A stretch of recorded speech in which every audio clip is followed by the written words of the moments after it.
A very good morning to all of you. I hope everyone has tried out the images formed by convex lenses for different positions of the object. I have shared with you 6 diagrams for convex lenses, right from when the object is at infinity to when the object is between the focus f1 and the optical center.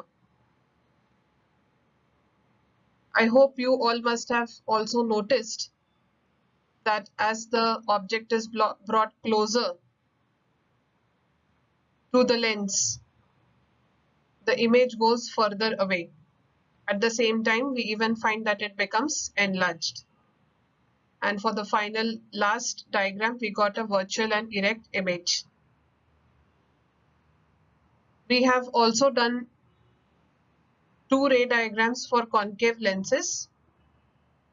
I hope you have tried out those also.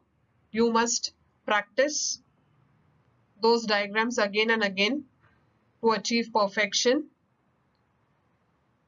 This table in the slide is from your textbook, and this table gives you all the information regarding the formation of images by convex lenses when the objects are at different positions. So in the exam, you may be asked to draw the ray diagram for convex lenses. They will give you the position of the object, and using that information, you have to draw the ray diagram. Along with it, you have to write down the nature of the image also. So this is all about the ray diagrams for concave and convex lenses. Let us now see the differences between real and virtual images.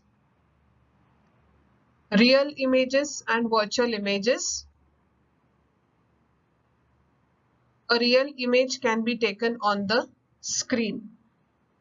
A virtual image cannot be taken on a screen. So this is one of the basic differences between real and virtual images. A real image can be seen on a screen, whereas a virtual image cannot be taken on the screen.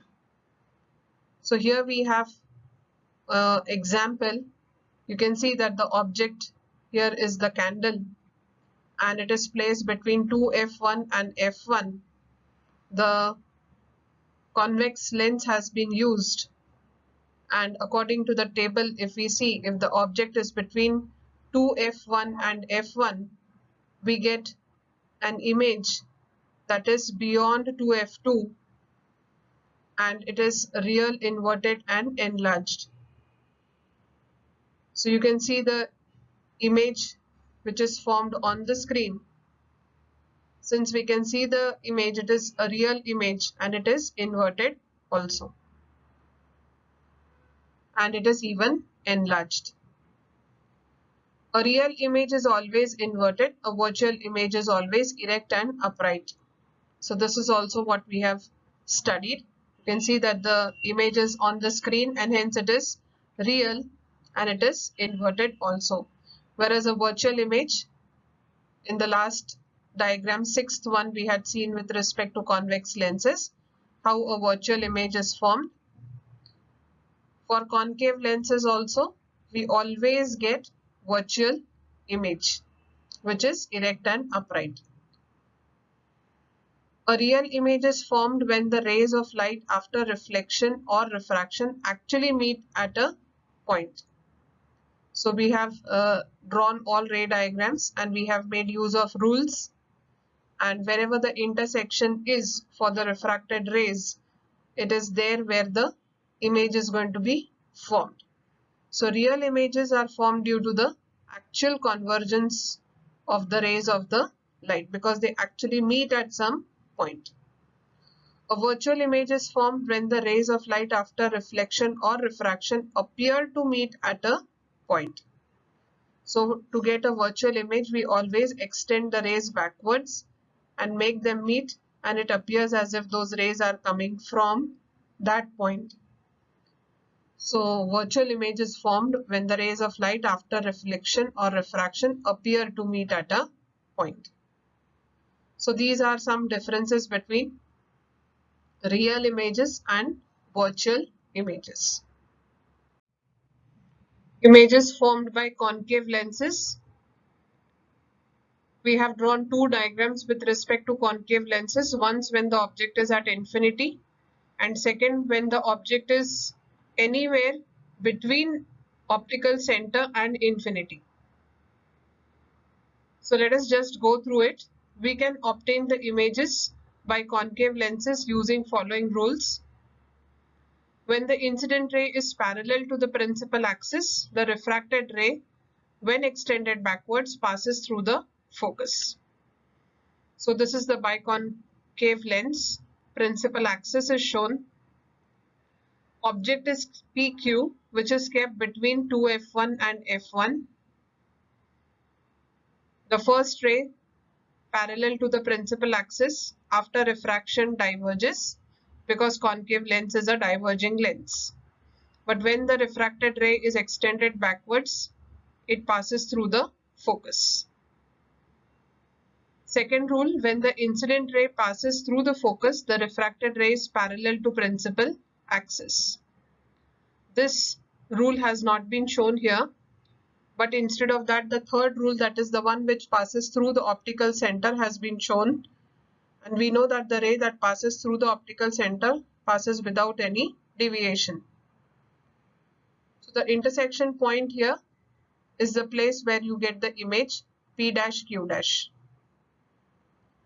As the point Q is on the principal axis, its image is formed along the axis at the point Q dash, directly below P dash.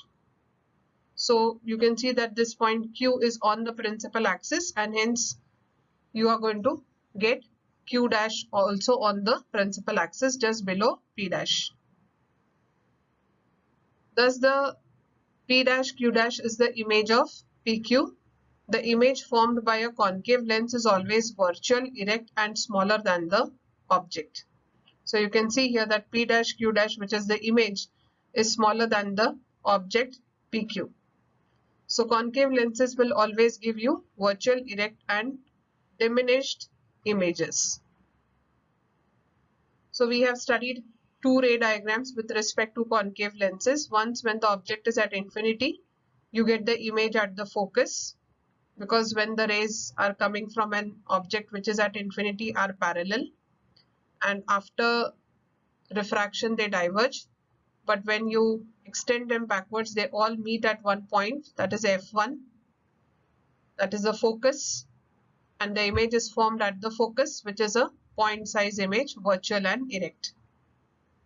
And the second ray diagram, where the object is anywhere between optical center and infinity, you will always get your image between F1 and O, that is within the focal length of the lens you will get the image.